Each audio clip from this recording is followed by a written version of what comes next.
atravesado sus pensamientos.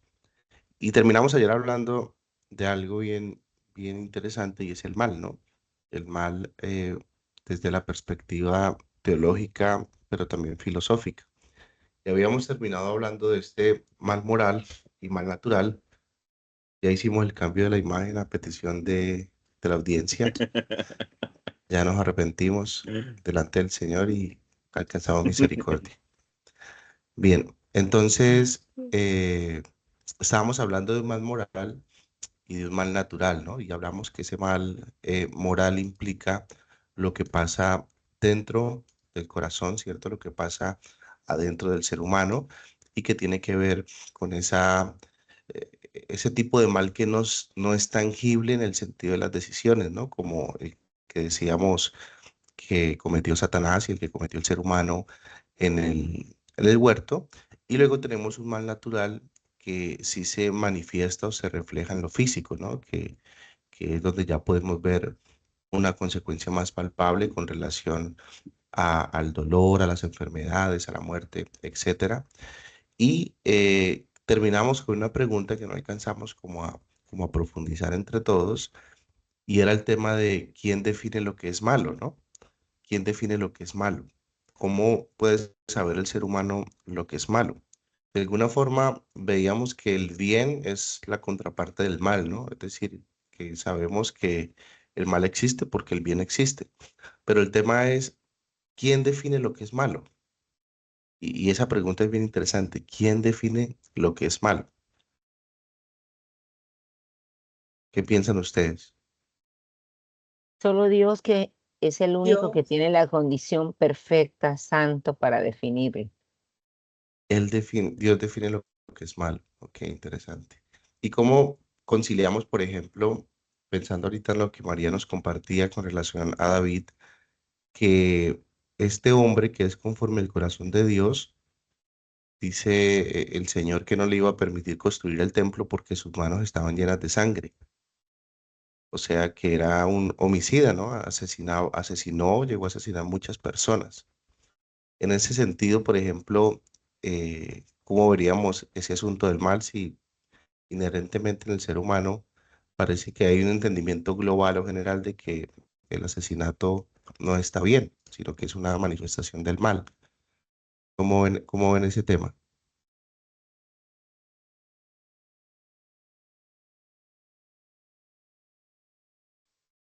Es que, pastor, yo creo que marcan de pronto época. Yo pienso que a David no le tocó un momento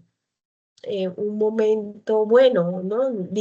Fácil, sino que fue un momento difícil donde Dios quería colocar, pues, llevar a su pueblo al lugar santo.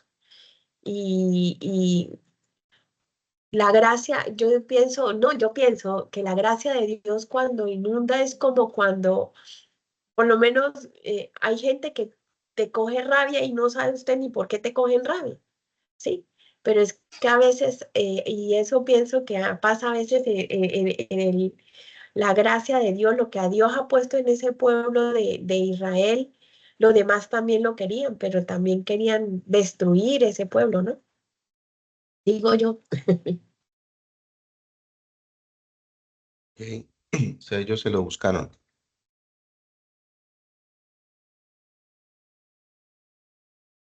¿Qué piensan? Háblenme, háblenme. No, no, pastor, no se lo buscaron.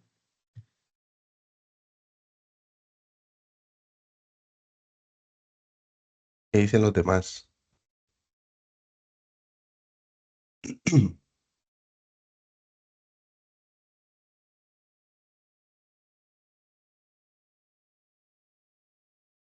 Se cayó el internet.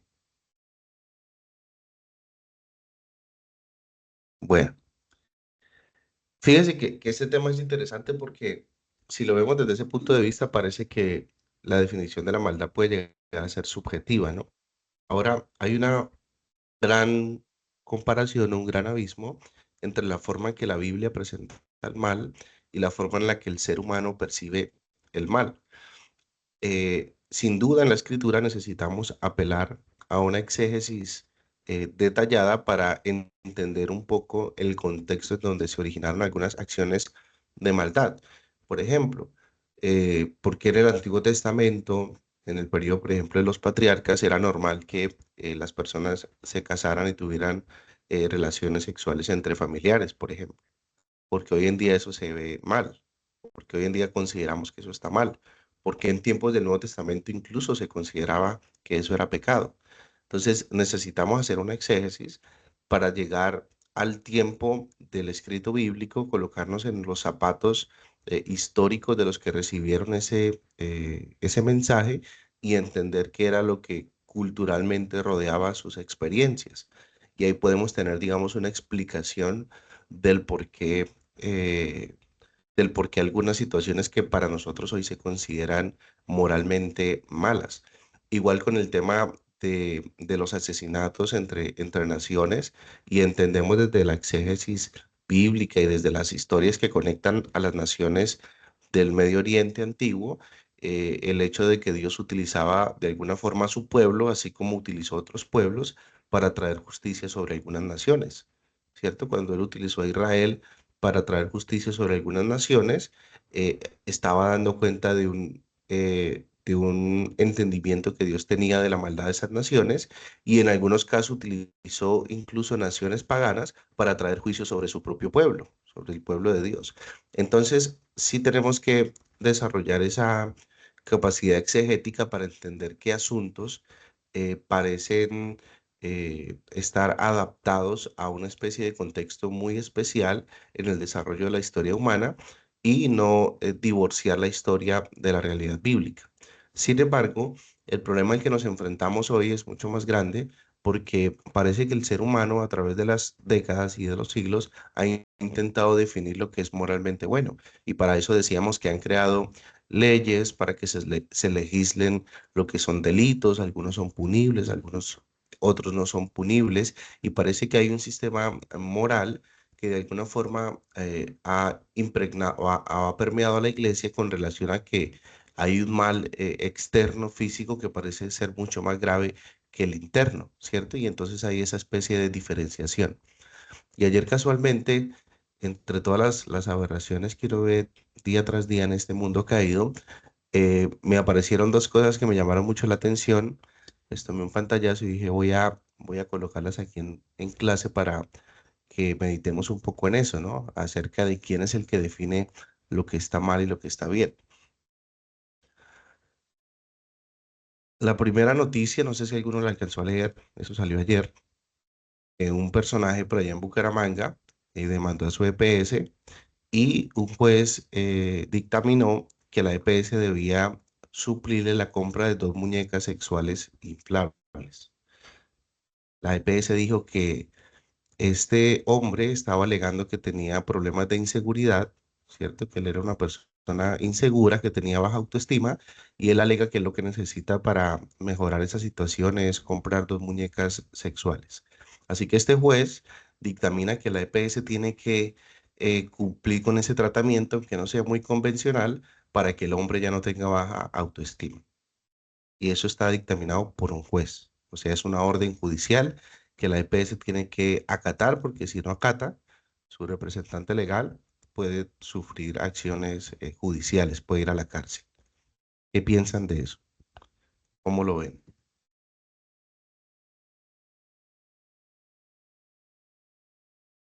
Porque la tutela alega que el hombre está apelando por un derecho fundamental. Así que la ley debe respetarle el derecho fundamental a ese hombre de no sentirse con baja autoestima. ¿Qué piensan?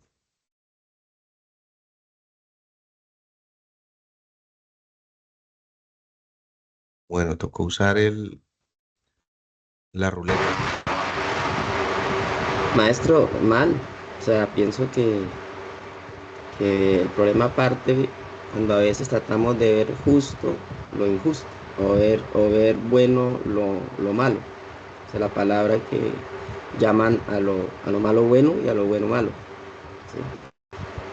y estaba meditando sobre eso y a veces parte de que no es tanto el pecado, dice la palabra, cada uno atraído por su propia concupiscencia, ¿no? O sea, uno mismo. En el mundo pecador uno mismo se atrae a cosas así. Entonces podemos ver que aunque de pronto, porque un juez lo dictamine justo, no es justo. Sí, o sea, al parecer viola también los principios de muchas personas, mi opinión. Que, interesante. O sea, que si usted fuera representante de esa EPS, tuviera que firmar la orden para que hicieran la compra de esas muñecas, ¿lo haría? ¿No lo haría? ¿Qué pasaría, María? Primero, yo como EPS iría también como vamos a la parte legal y de los fundamentos científicos, ¿no? No hay ningún estudio donde nos implica que el juguete sexual mejoraría su parte ¿de qué? De mejorar su parte emocional por inseguridades. Antes, eso no, lo que sí hay estudios donde las personas que utilizan todas esas cosas son inseguras y vuelven inseguras. Es más, se retrae la persona. Entonces, estaríamos atentando científicamente con con lo que él en realidad está, lo que está peleando, que es que es un fundamento, su salud mental, ¿no? Ese es un fundamento de la ley 100, que la salud implica mental y físicamente. Entonces, la EPS, como EPS llegaría a últimas instancias porque no, lo que está haciendo el juez no hay una sustentación científica donde nos pueda decir que sí hay un mejoramiento de su parte emocional por compras de juguete o de juegos sexuales, ¿no? No solamente de muñecas, porque son todo tipo de juegos. Antes, eso implica que la persona se retrae más. Son los estudios. Por lo menos los juegos, todos esos juegos sexuales, cuando la persona solamente es hace satisfacción sexual, eh, de uno, sí, solo. Es, Ok, gracias, Elizabeth.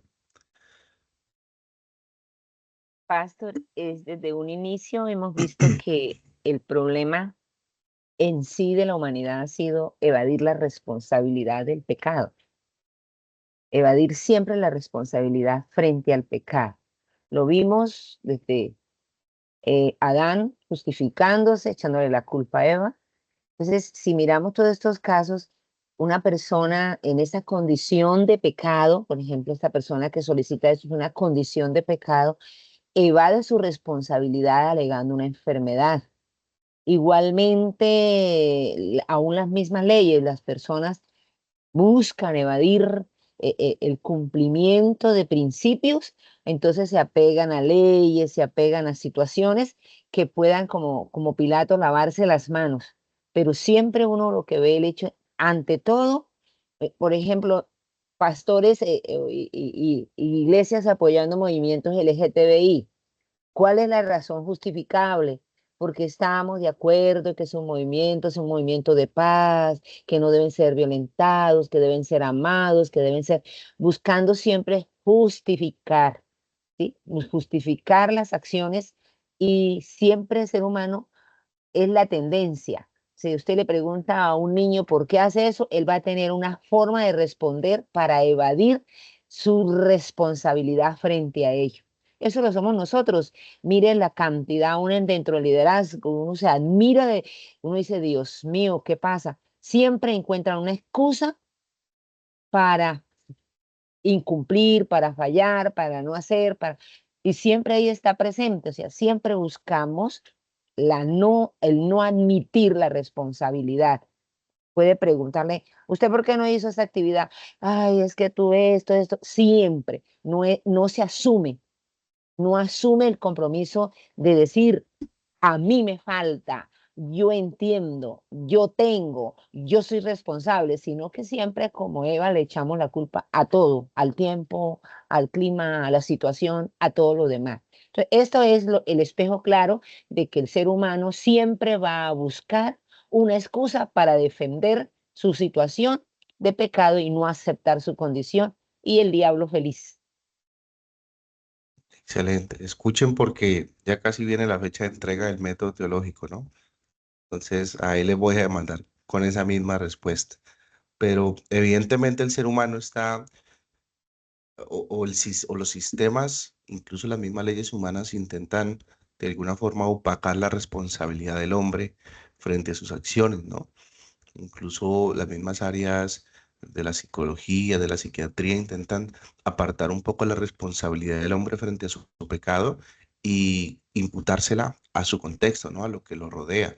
Y es generalmente en el contexto en el que uno suele crecer, ¿no? Y sobre todo en países como el nuestro, que ha sido tan golpeado por tanta violencia y por la pobreza y por la corrupción, etcétera, donde básicamente cada uno está justificando sus acciones en base a, es que usted no sabe dónde crecí, cómo era mi casa, etcétera.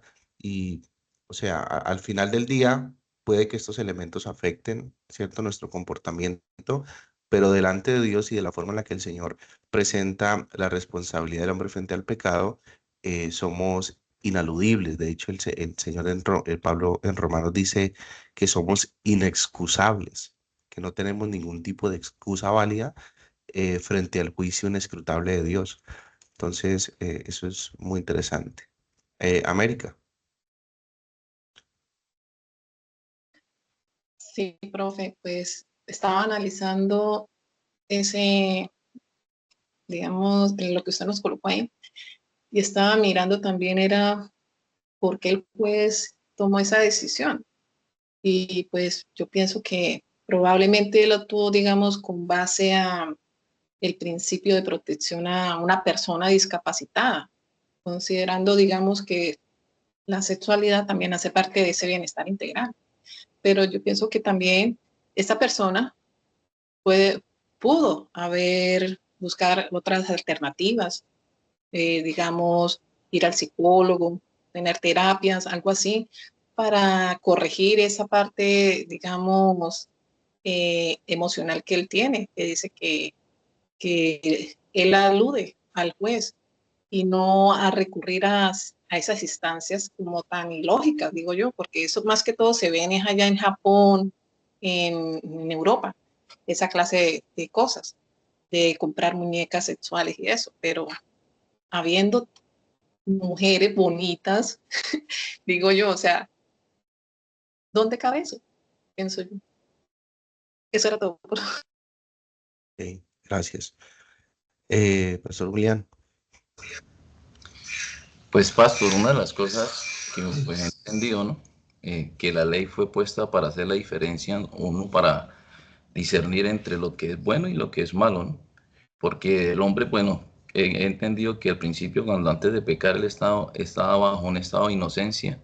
Cuando pecó, entró en un estado de conciencia. Pero eso se dice, te habla la voz de la conciencia. O sea, los hombres definían lo bueno y lo malo por lo que de alguna manera la conciencia le determinaba. La ley definió eso. Ahora, cuando vemos estos casos así de leyes y que muchas personas se acobijan de que de alguna manera, porque es ley, nos sujetamos a la ley, hay una ley que está por encima, esa es la ley espiritual. Supongamos estos casos que son casos particulares, pero hay casos que confrontan los principios de nosotros, como por ejemplo la ley que decía establecer que los pastores debían casar personas del mismo sexo, y de alguna manera, si en esos casos que somos confrontados nosotros, ¿a qué ley nos basamos nosotros para refutar eso? Y está la ley espiritual de Dios. O sea, los creyentes somos los que nosotros hacemos la diferencia. Esa persona pues de alguna manera no tiene una cobertura espiritual y de alguna manera van a decir, bueno, se lo ordenó el juez, hay que hacerlo. La EPS tiene que respaldar eso porque pues es la ley que de alguna manera, pero hay una ley que pesa de alguna manera, aunque nosotros hoy en día sabemos y hacemos la diferencia entre lo bueno y lo malo es por la ley de Dios, pero hay leyes que hoy en día que se establecieron era para definir eso, pero hay leyes que hoy en día pues no podemos sujetarnos a esas leyes porque de alguna manera pesa más la ley de Dios y como dijo el apóstol Pedro es necesario obedecer a Dios antes que a los hombres. lo que decía la pastora Alicia es muy cierto, el hombre justifica muchas cosas. Pero bueno, en este caso es una ley que de alguna manera establece una persona, pero en este caso cuando nos confrontan a nosotros que tenemos que definir o hacer esas cosas que el mismo gobierno pueda establecerlo, ahí donde nosotros tenemos que de alguna manera definir ante la ley de Dios que eso es bueno y eso es malo. Y pues lógico, esto es realmente malo, malo, malo, malo, pero hay cosas que de alguna manera nos confronta a nosotros. Una cosa es guiarnos por la conciencia y la conciencia es la que nos determina a nosotros porque ahora, en el momento que entró el pecado, somos conscientes de lo bueno y de lo malo. La ley hizo la diferencia porque la ley definió que matar es pecado. Una vez escuché a Alducín hablando de algo, Alducín decía, y no es que yo me pare en eso, sino que él decía, hasta dónde matar termina siendo pecado? Porque él ponía un ejemplo, si llegado el caso una persona llega a su casa a violar sus hijas, él lo dijo así, y yo me quedé asombrado, y son cosas que uno se queda como, y él tiene un arma en la mano y ve que él va a afectar a sus hijas, él dice que le pegaba un tiro, lo mataba en pocas palabras, y que esa ley para él no era tan demandable. Entonces son cosas que de alguna manera nosotros podemos definir que la maldad es maldad independientemente en el rango que se vea. Hoy la ley más bien trata de favorecer o camuflar la maldad en pocas palabras para favorecerla, pero nosotros los que también hacemos la diferencia. Entonces maldad es maldad y eso es malo, pero la ley de Dios es la que pesa por encima de eso. O sea que nos sujetamos a una ley moral superior que está por encima Sí, de la de los hombres. sí, claro. Es decir, que la instrucción de someternos a las autoridades tiene un techo y ese techo es la ley moral de Dios, en resumen. Sí, claro.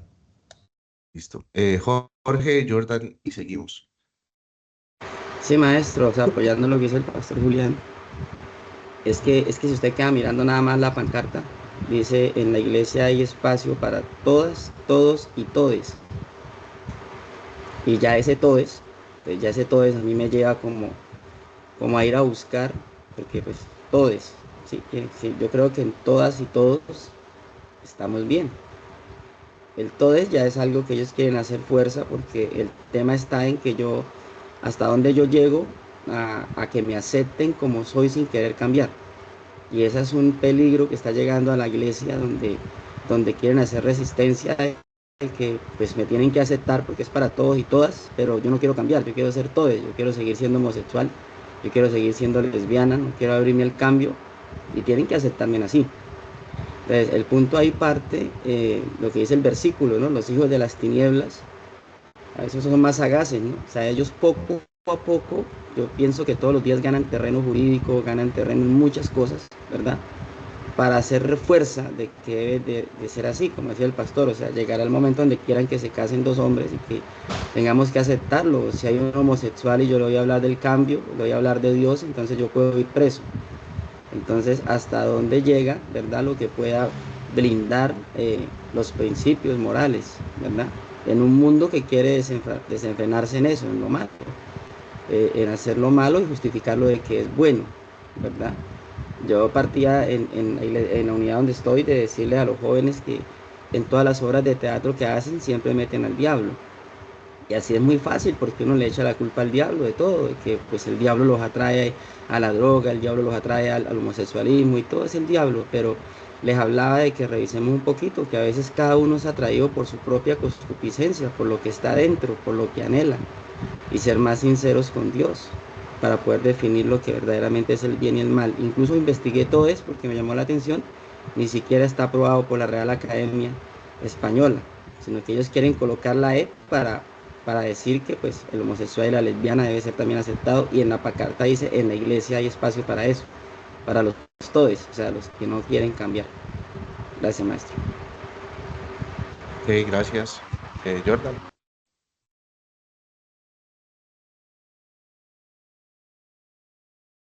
Pablo, pues esa noticia pues, muestra una radiografía ¿Escuchan? Sí, señor. Es una radiografía de cómo de lo perverso, corrompido que están las personas y lo perverso y corrompido que está la justicia para, digamos que, hacer justicia acerca de estas cosas perversas. No se extrañen unos años donde un hombre de 40 años dice, el pedófilo diga que él es un niño y que se siente un niño y que por tal la ley tiene que reconocer que él es un niño y que como es un niño entonces no se tocó o abusó a otro niño y como ahora vamos hacia allá entonces va a pesar más el cómo se autopercibe la persona que el mismo principio de Dios y lo que naturalmente Dios estableció. Ok, gracias. Entonces, bueno, hace unos días hablamos de esa problemática social y creo que alcanzamos a ver lo que es la ventana de Overton y cómo nuestros sistemas sociales pasan de acciones que eran impensables a convertirse en política, ¿no? Y es lo que hoy estamos viviendo.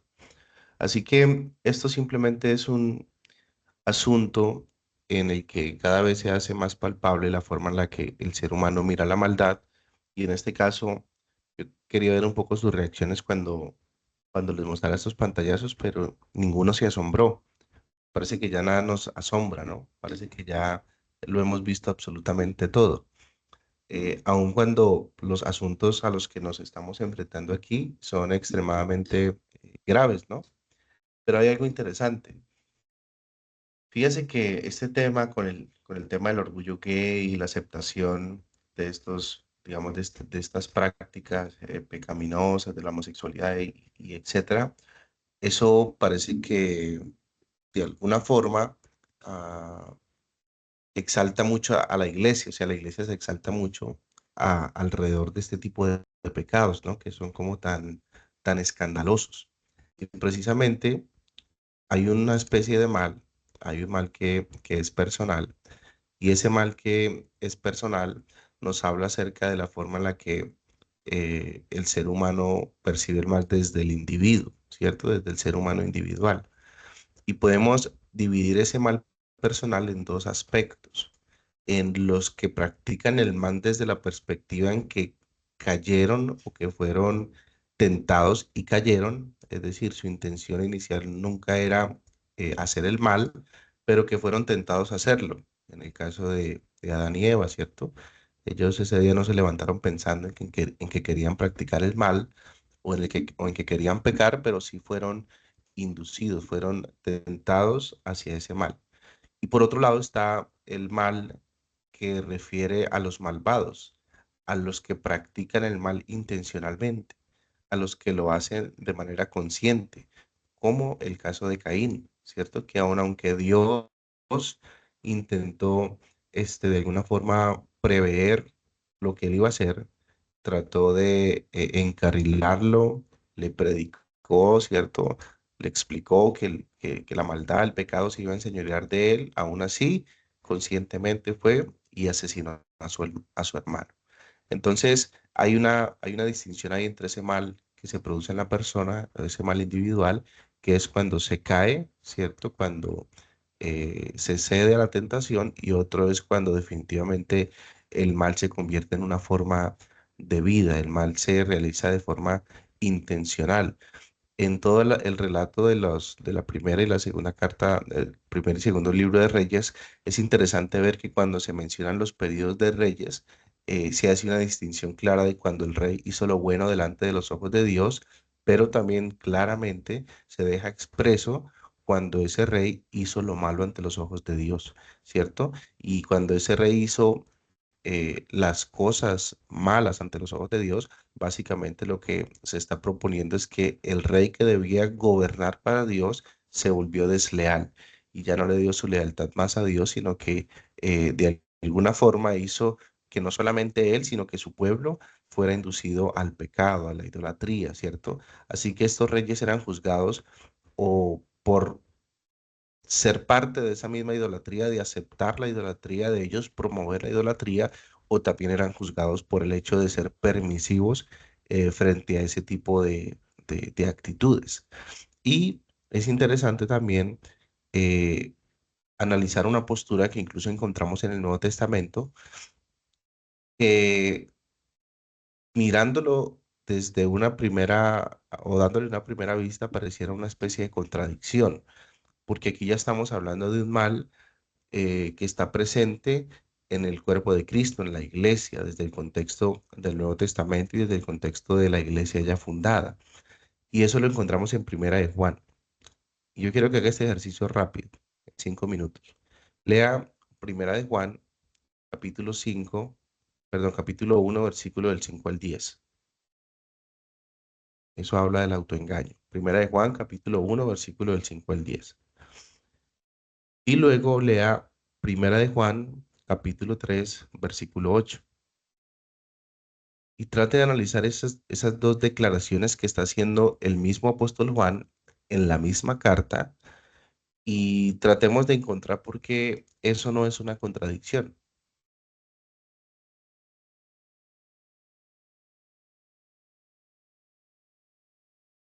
Primera de Juan El segundo, o sea, 1, de 5 al 10 y Primera de Juan, capítulo 3, versículo 8.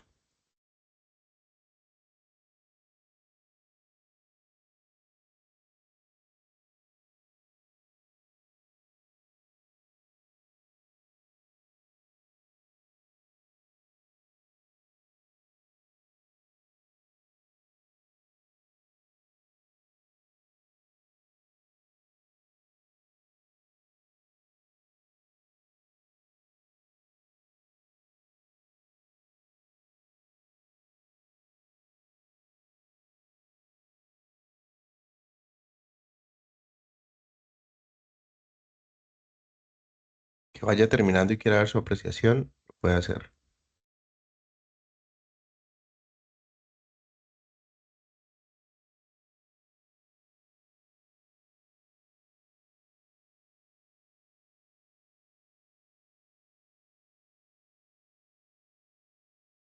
Establece como una diferencia en pecar y practicar el pecado.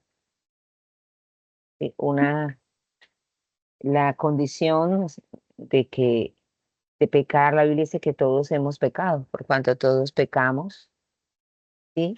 Sí, es una condición como lo que estamos hablando. El ser humano, en su condición de haber heredado la, el pecado, pues siempre tiende, como decía usted ayer, tiende a, a- al no, pero el no de no pecar, sino el no de seguir pecando, de pecar, El pero no, no poder no pecar. no poder no pecar.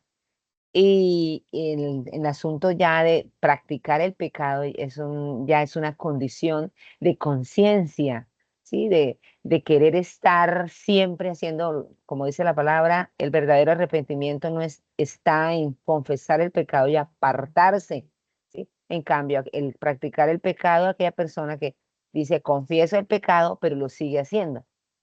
La Biblia entonces está diciendo Juan, el que practica el pecado, el del diablo, o sea, su naturaleza y su condición espiritual es siempre estar haciendo lo malo. En cambio, la persona, en el caso de que lo que dice Juan, permanece en la luz, significa fallé, pero inmediatamente su condición espiritual lo lleva a reaccionar y decir, Señor, perdóname, ¿qué estoy haciendo?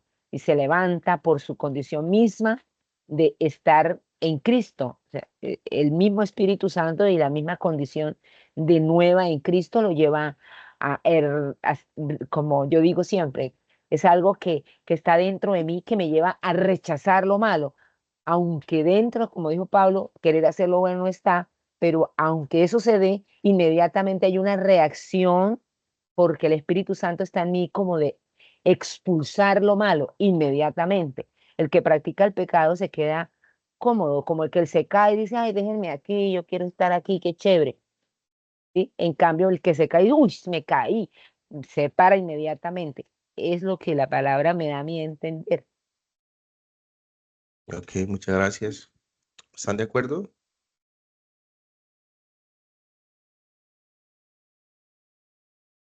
¿Están de acuerdo? ¿Opinan diferente?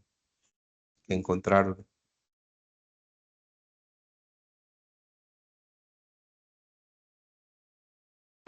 En No, el pues versículo maestro, en el versículo 1 de Juan 3:8, aparece la palabra del que practica el pecado, es hijo del diablo.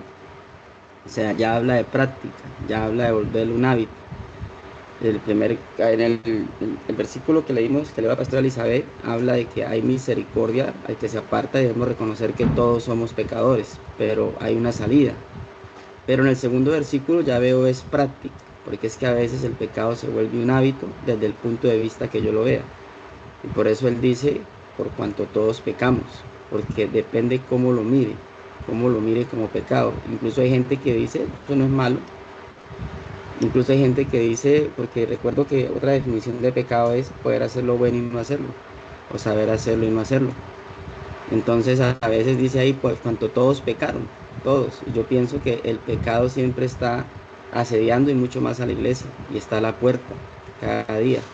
Y ahí forma lo que es la búsqueda de Dios, porque en el versículo decía práctica. Ya práctica es algo que, como cuando uno practica el tenis, ¿sí? O sea, ya dice, ya quiere decir que pues usted lo domina, no está en su primera clase, sino que ya practica el pecado y por eso dice la escritura, hijo del diablo. Ok. Bueno, sí hay que hacer una distinción ahí, sí hay que hacer una distinción entre lo que el texto de Romanos dice acerca de que por cuanto todos pecaron están destituidos de la gloria de Dios. Eso está hablando del ser humano caído. Pero lo que el apóstol Pablo está diciendo en Primera de Juan capítulo 1 lo está diciendo a la iglesia. Incluso se está involucrando él mismo. Si decimos, incluyéndose a él mismo, siendo iglesia, siendo creyentes, si decimos que no hemos cometido pecado, le hacemos a él mentiroso, ¿cierto? Es decir, que hay un reconocimiento en este sentido de que el creyente, aun siendo creyente, puede pecar. Es decir, no nos escapamos del hecho de esa naturaleza pecaminosa que habita en el ser humano. Y Juan lo está dejando claro, incluyéndose a él mismo.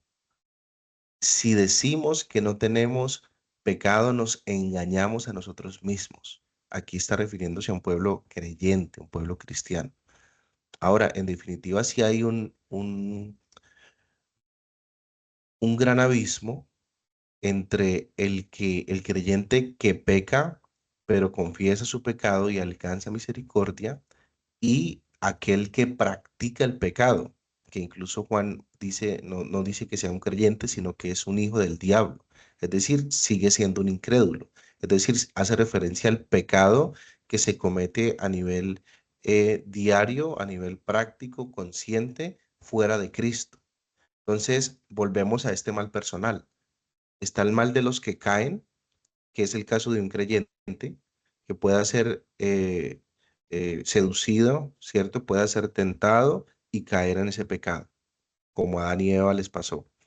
Y puede estar la otra contraparte, que es un ser humano sin Cristo, sin el Espíritu, que su corazón está completamente inclinado a practicar el pecado como una disciplina, ¿cierto? Como algo normal, algo que ha normalizado. Así que lo que diferencia al creyente del no creyente es su actitud frente al pecado. Y creo que aquí todos lo hemos enseñado en Discipulado 1, ¿no? La actitud del que se arrepiente frente al pecado es una actitud de tristeza, es una actitud de dolor, es una actitud de lucha. El creyente está mortificando al pecado todo tiempo. El creyente está luchando en contra del pecado todo el tiempo. Aunque cae, confiesa su pecado y se aparta de él, alcanza misericordia. Y en eso, digamos, transcurre la vida del creyente. Y la única forma en la que eso se erradique completamente de la vida del creyente es cuando seamos glorificados, ¿cierto? Cuando lleguemos, seamos restaurados en ese estado original en el que estábamos en el huerto. Entonces, aquí no hay contradicción, pero sí hay una distinción del pecado de aquel que cae porque es de alguna forma seducido a caer, pero que la intención de su corazón no estaba cometer el pecado, pero aún así se arrepiente, busca misericordia, lucha contra ese pecado, se mantiene en una batalla frontal contra ese pecado y por otro lado está el que lo practica, el que vive por ese pecado, el que aún está esclavo de ese pecado y ese pecado es el que se enseñorea de él, como en el caso que mencionábamos hace un momento acerca de Caín. Entonces, es interesante porque a primera vista parece una contradicción, ¿cierto? Si decimos que no hemos pecado siendo creyentes, hacemos que Dios sea mentiroso y nos engañamos. Pero por otro lado dice que practica el pecado es hijo del diablo. Entonces, pareciera una especie de contradicción, pero que básicamente se define desde la perspectiva de este mal personal, del mal de aquel que cae por cuestiones de la tentación y el mal que se practica desde una perspectiva consciente. No en vano el Señor Jesucristo, hablando a sus discípulos con relación a la oración, dejando la oración modelo, incluye dentro de esa oración una petición que debe ser diaria. Así como se pide el pan de cada día, también día a día el creyente debe pedir, Señor, no nos dejes caer en la tentación. Es decir, que eso es una posibilidad palpable para el creyente todos los días. Si todos los días debo orar por mi pan de hoy, todos los días debo orar para que hoy no caiga en tentación. Así que este es el mal personal, que de paso ha venido siendo muy pastoralizada esta que se habla, ya hace rato la estoy Sí, viendo. pastor. Es, sí Ajá. es una condición. O sea, el pecado es el resultado de mi condición de elección, ¿sí?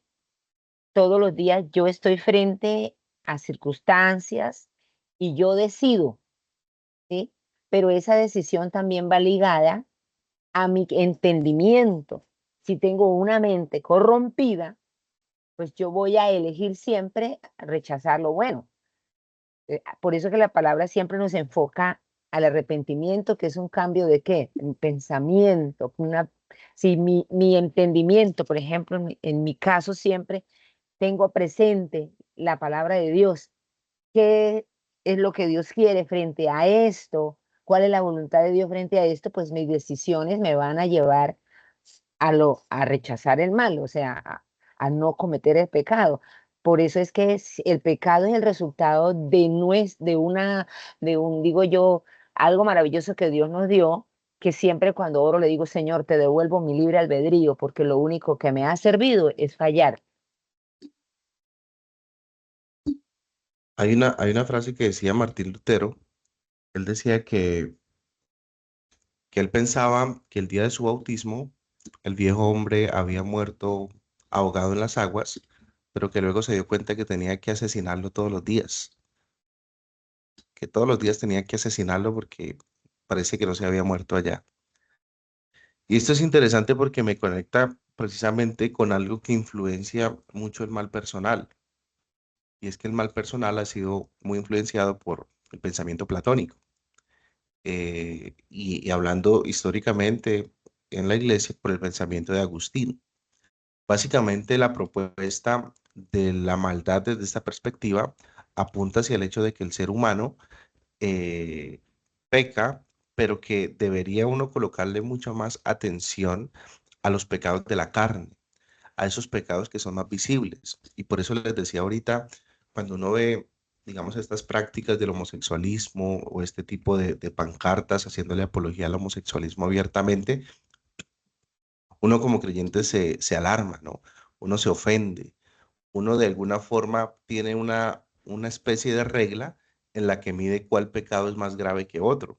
Y dentro del radar de nuestras mediciones creemos que el homosexualismo es aberrante, ¿cierto? Es el de los peores pecados que pueden existir y de alguna forma estamos intentando hacer una especie de escalafón, ¿no? Donde hay unos pecados aparentemente más graves y otros pues, que no merecen tanto nuestra atención. Así que este pensamiento ha impregnado tanto la iglesia hasta nuestros días que se ha convertido ya ni siquiera en una conciencia del mal, sino en una especie de sistema moralista, en donde hay una especie de representación externa que si eso no se demuestra, podemos decir que esa persona está bien con Dios, independientemente de las luchas, las batallas y los pecados internos que esa persona esté atravesando. Y a mí hay un pasaje que me fascina, de hecho hay una carta que me fascina, que es la carta a los Colosenses, porque ella exalta de sobremanera a Cristo, ¿no? Pablo exalta de sobremanera a Cristo sobre diferentes tipos de estructuras filosóficas y religiosas. Y hay algo que a mí me llama mucho la atención y yo quiero que lo meditemos rápidamente. Colosenses capítulo 3, versículo 5 al, al 9, al 10. Dice, haced morir pues lo terrenal en vosotros. Y fíjense en este listado. Y usted trate de identificarse frente a ese listado si usted practica algunos de los elementos de esta lista. Fornicación, impureza, pasiones desordenadas, malos deseos y avaricia, que es idolatría. Cosas por las cuales la ira de Dios viene sobre los hijos de desobediencia. Y entonces ahí usted puede sacar pecho y decir, como el fariseo, ¿no? Gracias, Señor, porque yo no soy como este publicano. Yo no practico nada de eso. Así que yo me puedo saltar este versículo porque eso no es conmigo. Yo ya maté todas esas pasiones desordenadas, toda fornicación, impureza, malos deseos, etcétera. En las cuales, dice Pablo, vosotros también anduvisteis en otro tiempo cuando vivíais en ellas. La práctica, ¿no? Practicábamos eso, vivíamos por ellas, vivíamos en ellas. Pero, versículo 8, aquí es donde se pone bueno. Pero ahora, dejad también vosotros todas estas cosas: ira, enojo, malicia, blasfemia, palabras deshonestas de vuestra boca. No mintáis los unos a los otros, habiéndoos despojados del viejo hombre con sus hechos y revestido del nuevo, el cual conforme a la imagen del que lo creó, se va renovando hasta el conocimiento pleno. Entonces, ¿qué encontramos en esos dos listados? ¿Qué encontramos en esos dos listados? ¿Una distinción de pecados más graves que otros? Los pecados que antes de conocer a Cristo comúnmente, y era la vida normal que se tenía, pero ahora vemos que Pablo está haciendo la lista de pecados que se encuentran dentro de la iglesia. La ira, el enojo, la mentira. Y sabe que tienen interesantes esos pecados que a veces ni siquiera los podemos ver. Sí, esos son los pecados no escandalosos. Como no son escandalosos, pues no hay problema. Pero el homosexual, eso se tiene que condenar. Pero el que está dentro de la iglesia y practica la ira, el enojo, la mentira, es deshonesto, etcétera, eso no hay tanto problema.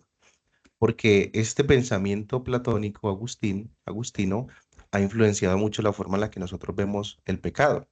De hecho, esta influencia del pensamiento griego viene hasta nuestros días, ¿no? Donde parece que lo que se hace con la carne es lo que básicamente es pecaminoso, así que el día que el cuerpo muere o el día que el cuerpo se mata, pues ya todos volvemos a ser santos. Porque según este pensamiento griego propone que es el cuerpo por el que nosotros pecamos. Pero aquí la palabra está siendo clara de que no solamente es el cuerpo y no solamente es la acción física del pecado, sino también hay un pecado que está sucediendo ahora mismo dentro de nuestros corazones, que está sucediendo ahora mismo dentro de nuestros pensamientos.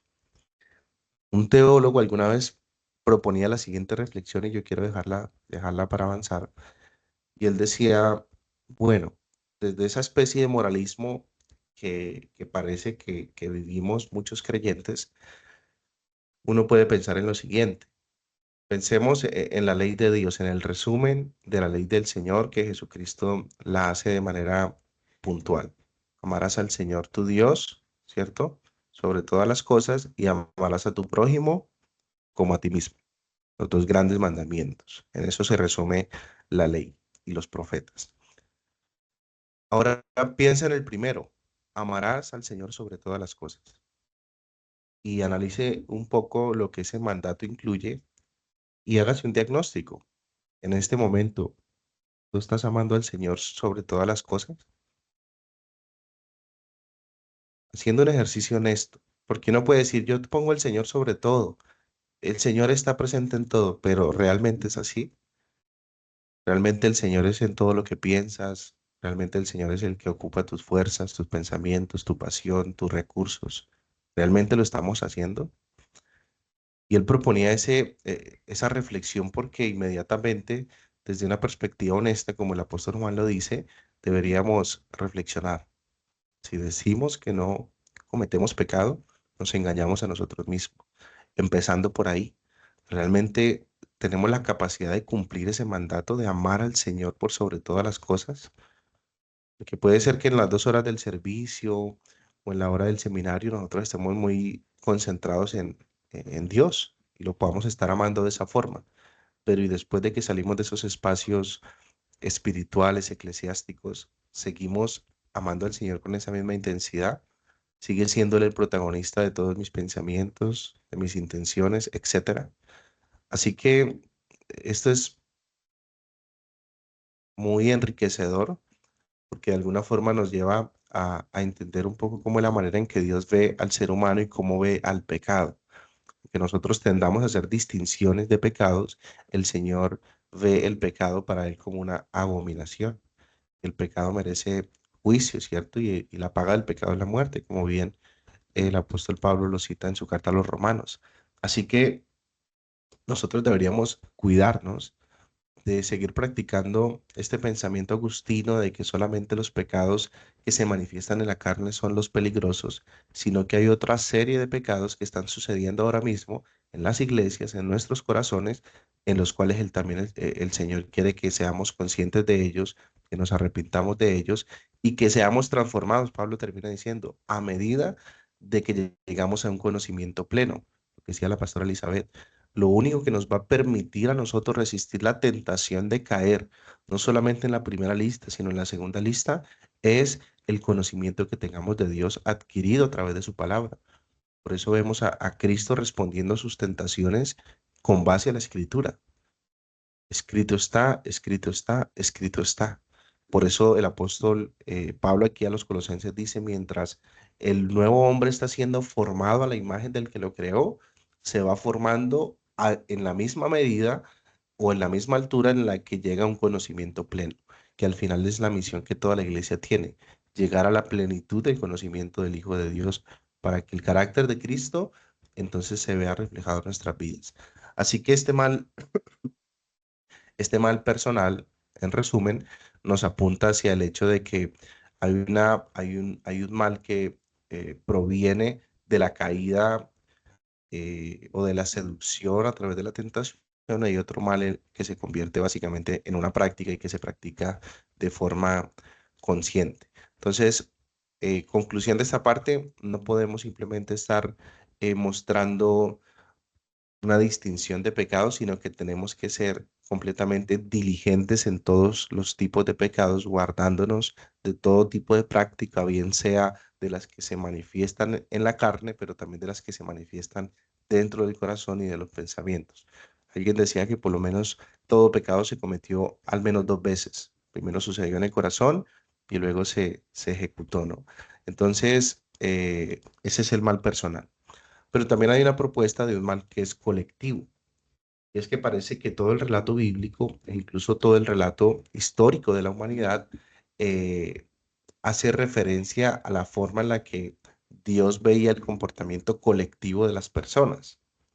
En el caso del Señor, Él siempre deseó y desea tener un pueblo, ¿cierto? Un pueblo diferente a nivel étnico, a nivel social y demás, cultural, y en este caso, en el Antiguo Testamento se propone que el pueblo de Israel, que los hebreos, iban a tener una especie de rótulo como el pueblo de Dios que les iba a dar una pertenencia con lo divino. Era el pueblo que Dios había elegido y que así como esa elección sobre ellos traía una serie de beneficios, que de hecho lo mencionábamos en nuestra materia de neumatología cuando hablamos acerca del tratado soberano vasallo de los pactos, decíamos que en esos pactos se manifiestan por lo menos 3 cosas. Una de ellas es una medida mayor de benevolencia de la parte del conquistador al conquistado, también se demanda una lealtad y también se entregan las formas de juicio o de felicitación o de premio en el caso de cumplir o no cumplir ciertos mandatos. En este caso, este pueblo elegido por Dios tenía consigo unos beneficios, ¿cierto? Tenía una mayor medida de benevolencia, de misericordia, de perdón, de cuidado, pero también el Señor proponía las formas en las que él iba a evaluar y juzgar el comportamiento y la maldad no solamente del individuo, sino de toda la nación, de todo el pueblo en su plenitud. Y es por eso que normalmente o continuamente uno ve la historia del Antiguo Testamento y la historia del pueblo, que así sea por la maldad de uno, el Señor enviaba juicio sobre lo colectivo. Así que hay una especie de fijación de Dios en cuanto a los sistemas colectivos, en cuanto a los sistemas que tienen esa capacidad de desarrollarse como agente social en medio de la creación. Entonces, cada vez que alguien dentro de ese colectivo se levanta, se rebela contra Dios, cae en la maldad, practica la maldad, de alguna forma el juicio de Dios recae en lo colectivo. En Números 21 tenemos el relato de las serpientes venenosas en el desierto, donde algunos del pueblo o el pueblo en sí, bajo la distinción que hace el escritor de Números, dicen que ellos hablan contra Dios y por motivo de ellos hablar contra Dios a nivel colectivo o por lo menos colocarse de acuerdo un grupo numeroso de estas personas pertenecientes al pueblo, vienen serpientes venenosas para traer juicio sobre ellos. Puede que el total del pueblo no haya hablado mal en contra del Señor, pero sí puede que un número determinado de personas de ese pueblo hablaron mal contra el Señor y por causa de ese número, el colectivo se encuentra siendo juzgado, el colectivo recibe juicio. Así que nosotros vemos que el Antiguo Testamento y aún el Nuevo Testamento es un relato en el que Dios está fijándose también en el mal colectivo, en el mal colectivo. Hay un texto bien interesante, hay unas palabras que Dios le pide al profeta Isaías que escriba, que es Isaías capítulo 30, del versículo 8 al 13. Yo quiero leerlo. Isaías capítulo 30, versículo de 8 al 13. Y lo que dice. Ahora ve y escribe estas palabras. Escríbelas en un libro. Así quedarán hasta el fin de los tiempos como testigo. Eso nos habla de esta revelación especial que tenemos en la escritura, ¿no? Versículo 9. De que este pueblo es rebelde y terco.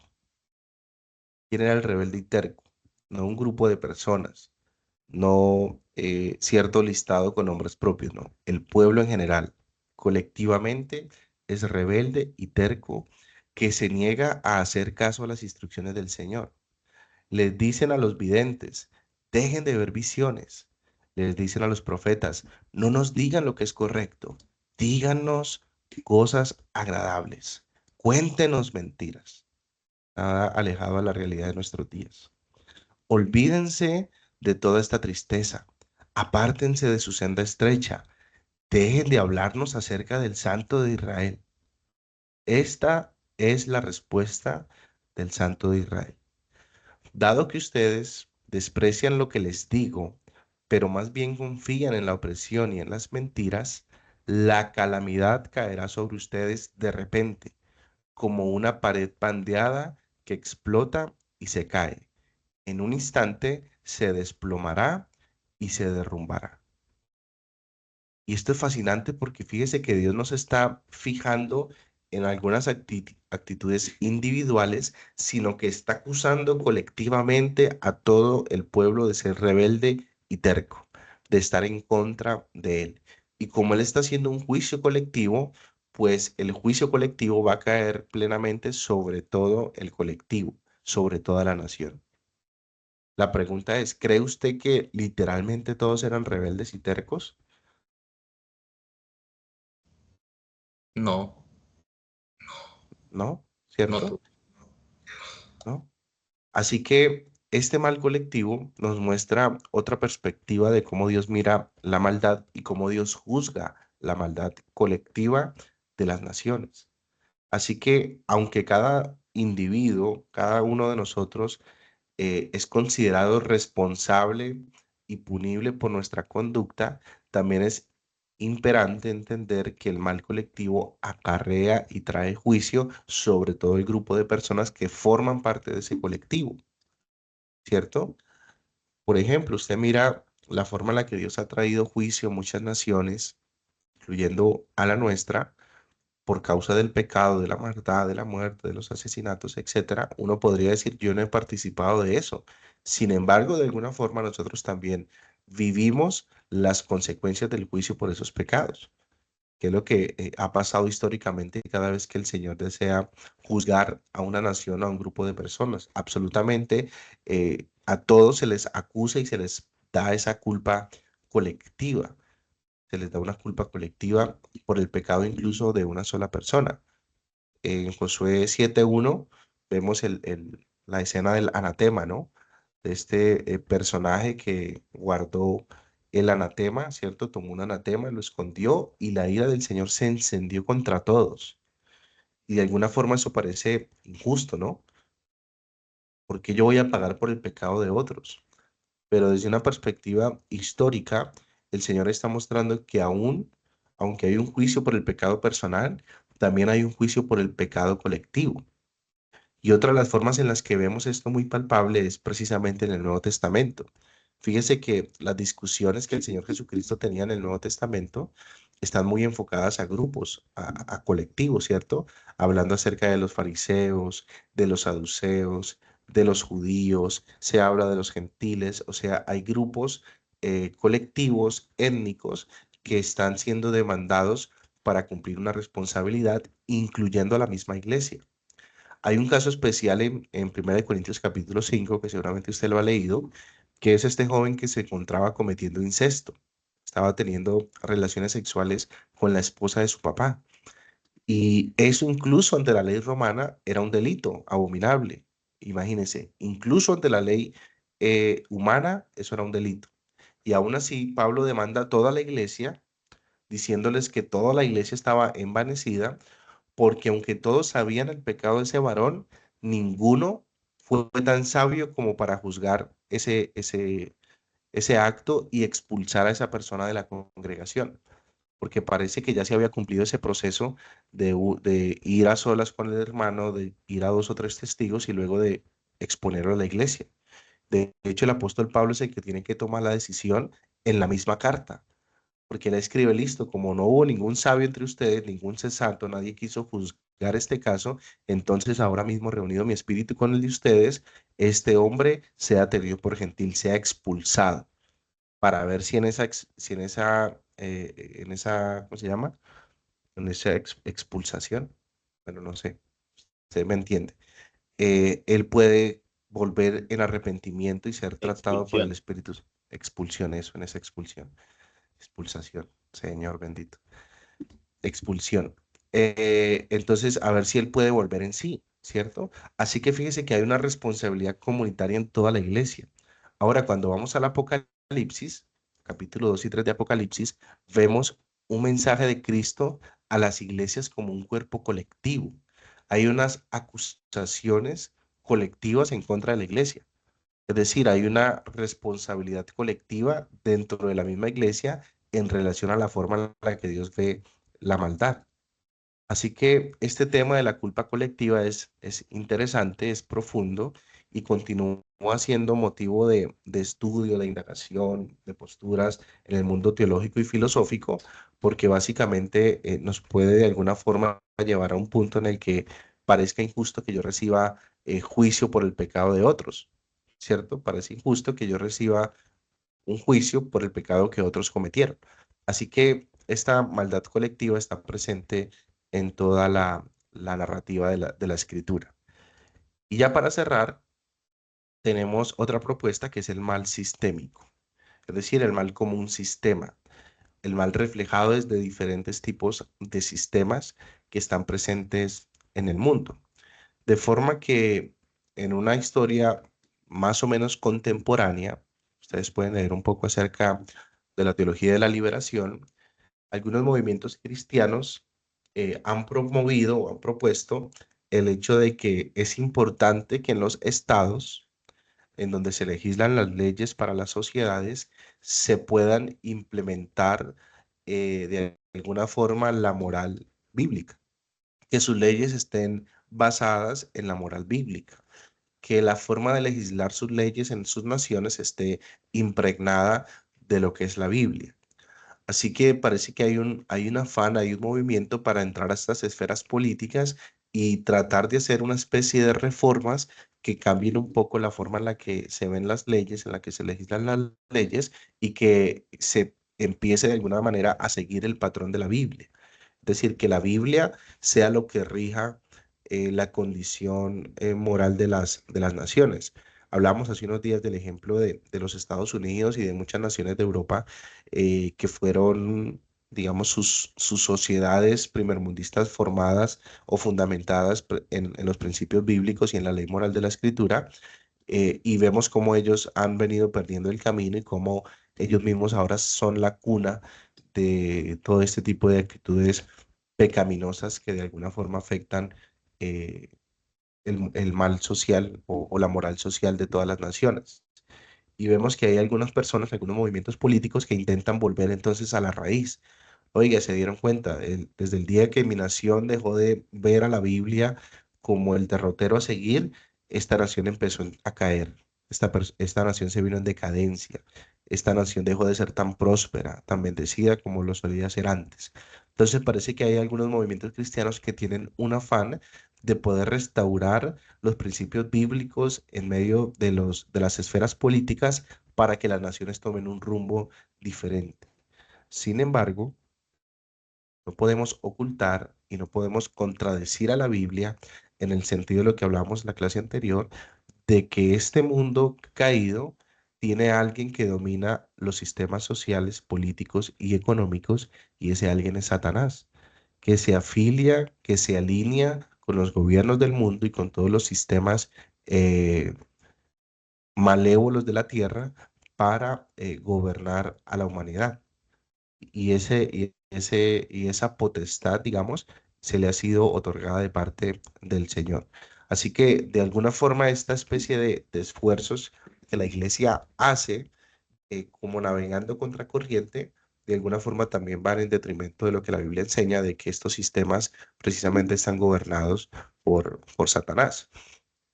Así que lo que se propone desde este punto de vista del mal sistémico es que la maldad no solamente se atañe al ser humano como individuo, ni se atañe al grupo de personas, sino que tiene que ver con los sistemas, es decir, los sistemas que no vienen alineados con la luz bíblica parece que son los que hacen que la maldad se presente en el mundo. Así que se rescata desde la Biblia el hecho de que históricamente desde el Antiguo y el Nuevo Testamento el Señor ha presentado una preocupación especial por todos aquellos que están indefensos y que no tienen forma de sustentarse o de quien los defienda. Y parece que Dios se presenta, parece no, Dios se presenta como el defensor de ellos. Dios se presenta dándole una dignidad especial y un cuidado especial y demandando de su pueblo un cuidado especial para viudas, para huérfanos, para extranjeros y proveyendo para ellos una protección divina. Es decir, hay un interés en en las personas o en el grupo de personas que no tiene la forma de defenderse o de sustentarse a sí mismo. Y precisamente esta teología de la liberación promueve el hecho de que la iglesia debería estar preocupada de esta labor social, así como Dios se ha ocupado históricamente de ellos. Hay un caso especial en el Nuevo Testamento, de una historia del Señor Jesucristo, cuando habla acerca de la ofrenda de la viuda. Yo creo que usted lo ha conocido, ¿no? Lo ha estudiado, la ofrenda de la viuda. Y siempre nos centramos en el hecho de que parece que se está exaltando que ella dio todo lo que tenía. Y entonces a veces motivamos al pueblo a eso, a que si solamente tenía 2.000 pesitos para toda la semana, vaya y lo coloque ella en la ofrenda. Pero resulta que cuando leemos la historia en el contexto, lo que realmente el Señor Jesucristo está haciendo a través de esa historia no es promover una forma de ofrenda, es acusar a los fariseos de devorar las casas de las viudas, porque de hecho a través de la misma ley, ellos debían entregar partes del diezmo o parte del diezmo a las viudas como medio de sustento, pero en vez de entregarle a la viuda, lo que estaban haciendo era quitarle. Y por eso dice, se devoran las casas de las viudas y como consecuencia quieren hacer largas oraciones y aparentar piedad, pero al final están atacando a ese grupo de personas, a esos indefensos que Dios está intentando proteger, que Dios protege, que Dios cuida. De hecho, en los Salmos tenemos muchas expresiones, como en los Proverbios, acerca de la forma en la que Dios ve a los humildes y cómo ve a los altivos, ¿cierto? Como el Señor bien lo dice, que Él atiende al humilde, pero al altivo, perdón, al altivo Él mira de lejos. Entonces, el Señor Jesucristo, también en su encarnación, pues mostró especial interés en este grupo de personas, ¿no? Se acercó a comer a la mesa de los pobres, de los pecadores, de los enfermos, de los rechazados socialmente, de los que no eran tenidos en cuenta, de viudas, se sentó a hablar con samaritanos, es decir, él estaba presente en estos contextos de necesidad de las personas, porque de alguna forma hace parte también del reino de los cielos. Así que desde este sistema, o como respuesta a este mal sistémico, se propone el reino de Dios como plenitud.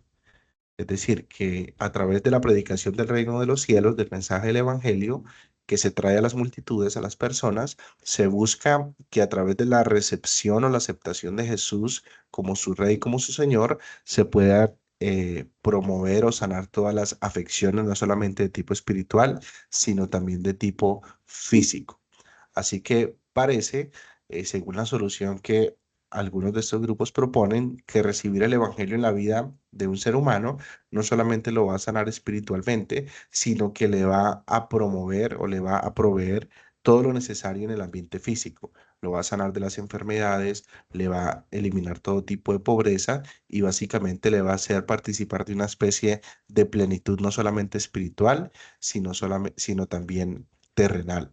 Y digamos que de esta base también se fundamenta mucho lo que es la teología de la prosperidad, de la confesión positiva, del reino ahora, bueno, todo ese tipo de movimientos que hacen que el ser humano asocie el evangelio no solamente con una restauración espiritual, sino también con una restauración material, física.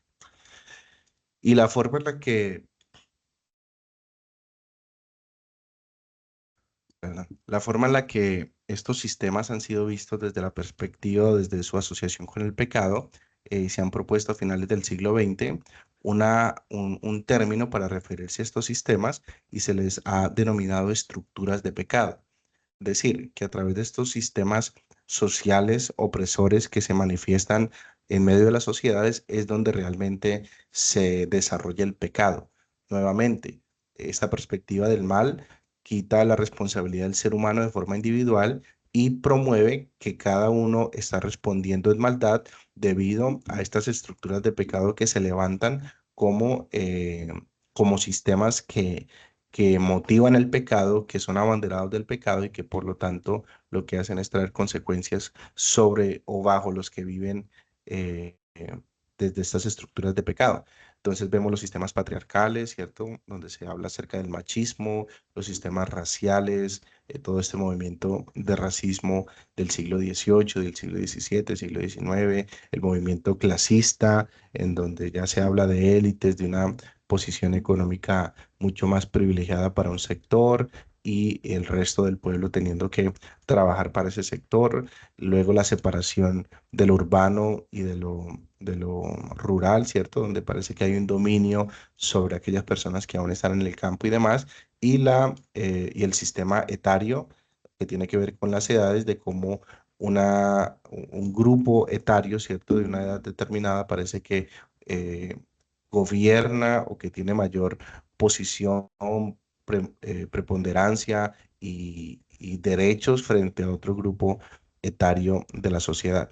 Así que lo que se propone es que estos sistemas o estas estructuras de pecado lo que hacen es detener un poco la bondad de los hombres, lo que hacen es retardar que el ser humano pueda ser productivo, pueda ser creativo, se pueda desarrollar y han enfocado sus estructuras a mostrar cómo es que ellos pueden dominar, cómo ellos pueden eh, colocarse por encima de todos, cómo ellos pueden ser opresores y cómo pueden al final utilizar a todo un pueblo para conseguir sus propios beneficios.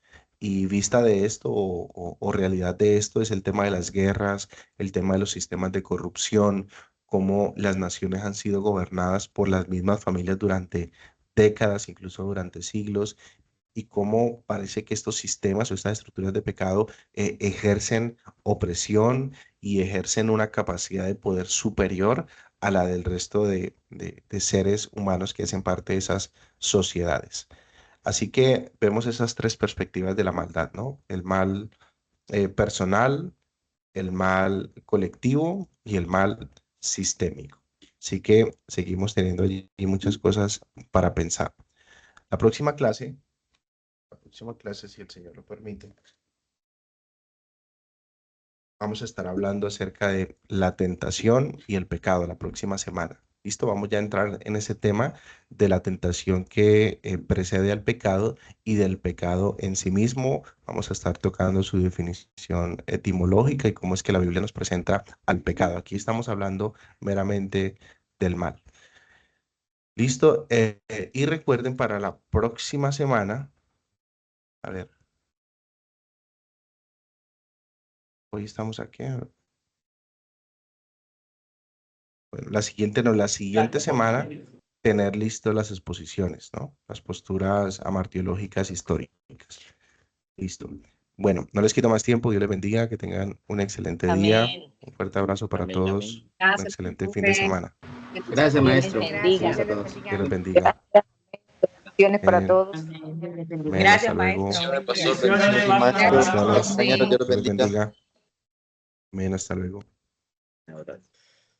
Gracias, pastor. Bendiciones.